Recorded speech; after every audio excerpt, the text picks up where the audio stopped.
বাঙালির সংস্কৃতিতে মকর সংক্রান্তি বা পৌষ সংক্রান্তি একটি বিশেষ উৎসব হিসেবে পালিত হয়ে আসছে। পিঠে পুলি ঘুড়ি ওড়ানোর মাধ্যমে এই উৎসব পালিত হয়ে থাকে।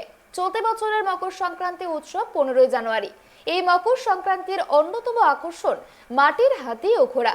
বাজারে এখন খরিদ্দারদের আশায় হাতি ঘোড়ার পসরা সাজিয়ে হাজির মৃৎশিল্পীরা।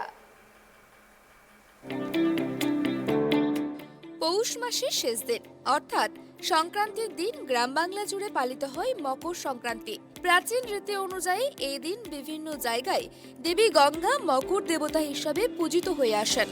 মকর পুজোর অন্যতম অঙ্গ হিসাবে থাকেন মাটির তৈরি হাতি এবং ঘোড়া। কুমোরদের হাতে জাদুতে তৈরি হয় মাটির তৈরি হাতি ঘোড়া। খরিদ্দারদের আশায় পসরা সাজিয়েছেন এলাকার বাজারগুলিতে মৃৎশিল্পীরা। কিন্তু এ যাবৎ প্রবল মন্দা কুমোর পাড়ায়। মাটির তৈরি ঘোড়া ও হাতি বিক্রি করে লাভের মুখ দেখছেন না কুমোরপাড়ার সদস্যরা।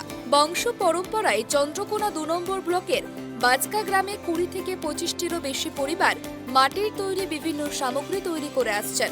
প্রতি বছরে কয়েকটা দিনের অপেক্ষা করেন তারা।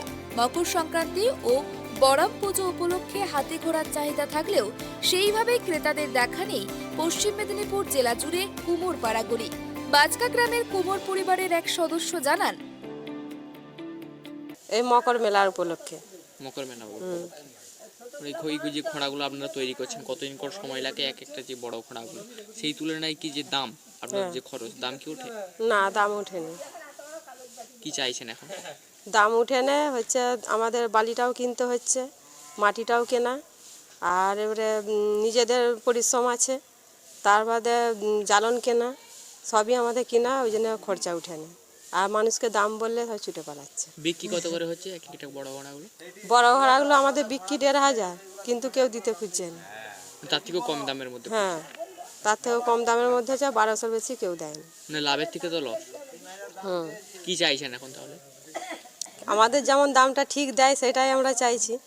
আমাদের খাটালি হয়েছে, আমাদের যে দামটা আমরা পাবো সেটা আমাদের ন্যায্য মূল্য দামটা আমাদেরকে যেমন দেয় আমি সেটাই চাইছি। কোনো আবেদন? আবেদন আর কি। আপনার নাম? মিতা মণ্ডল। আপনি এই কাজে হাত লাগান, কত বছর ধরে কাজ করছেন?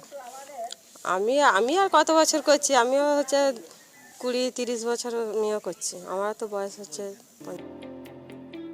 বাড়ির উঠোনে সারি সারি ভাবে সাজানো রয়েছে হাতি ঘোড়া, কিন্তু দেখা নেই ক্রেতাদের।